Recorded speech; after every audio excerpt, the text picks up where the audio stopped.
fatigue is a real struggle, and for essential workers like nurses and teachers, it can really slow you down. Now, Tara Rynders, who is an artist, a nurse, and founder of performance art experience known as The Clinic, she's sharing with us a beautiful way to take a resilience moment for ourselves during the stress of the day.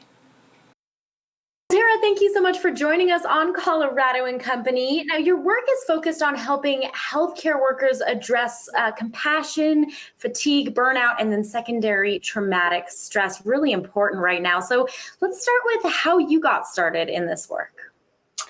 Yeah, thank you, Danny. Thanks for having me.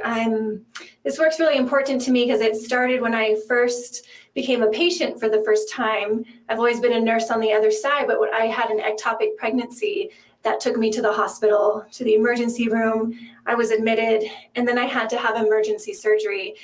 So I went through this experience as a patient and had some really great experiences and also dealt with some really tough experiences where I felt like there was a lot of burnout and compassion fatigue. And I just remember this one moment when I was bleeding internally, and I was on the table about to have surgery, about to go out, and the nurse grabbed my hand and she said, "It's okay. I'm here and you're going to be okay." And I just remember thanking her because at that point I was passed out and I couldn't speak. I was thanking her for remembering me. And so after that experience, I really realized how important nurses are, that they are the lifeline for their patients. They are the voices for their patients when they can't speak. And I think we forget that sometimes. I know I forgot that as a nurse. And so I started researching patient outcomes, patient experiences, because I wanted every one of my patients to feel seen and heard and cared for. And what I found was that our nurses are really burnt out and they're fatigued and they're experiencing their own secondary traumatic stress that's preventing them from connecting authentically with their patients. Wow. Incredible too, because you, like you said, used your own experience to really turn your life around and turn the lives around, I'm sure, of so many people at this point. Now, you said that it almost sounds like you're an artist and a registered nurse all in one. So how do you use that art to address these challenges, especially that healthcare workers are facing right now in particular? Yeah, so I grew up as an artist and a dancer. I have my master's in dance and have been teaching dance as well as nursing and bringing these two worlds together as much as I could. But for me, dance has always been my resiliency. It's been my way to care for myself. And I wanted to bring this to nurses. And after that experience, I really wanted to raise awareness of compassion fatigue and burnout. So I created an immersive theater performance that took place in the hospital setting where people came in and they followed this performance that happened.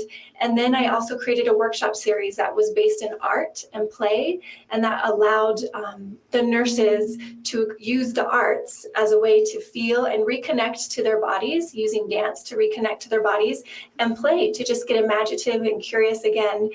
And what the arts do is, for me, my personal experience with them has been the arts are healing. They allow us to become emotional. They allow us to feel in ways that we don't normally get to. We don't normally get to share our feelings. And the arts is a safe place and a safe structure to allow that to happen. And right now, it seems like it's such an important time to be doing that, right? To be connecting like that. So it's so great that you're doing this. Tell us about your resiliency moments, because this is something you're going to demonstrate for us in just a minute. Yeah, resiliency moments came about as I realized that, the reality is that we're always going to face hardships and we're always going to have struggle. But what we can do and the support that we can give to those who are in need are really what is so important. And nurses don't have the best support systems built into the hospital system. So I wanted to come alongside nurses during COVID and during this time to really support them and offer them something outside of the box, something that they aren't used to receiving, and that's what the arts were. So we created resiliency moments that we first have done now with a group of hospice nurses and hospice social workers out of Staten Island. I love that. And I know that this is primarily for nurses, but I feel like we can all use a resiliency moment in the middle of the day. To learn more about Tara's work and how she's helping frontline workers battle compassion fatigue, visit theclinicperformance.com. And don't forget to take your own resilience moment during the stress of the day. Take care of yourself.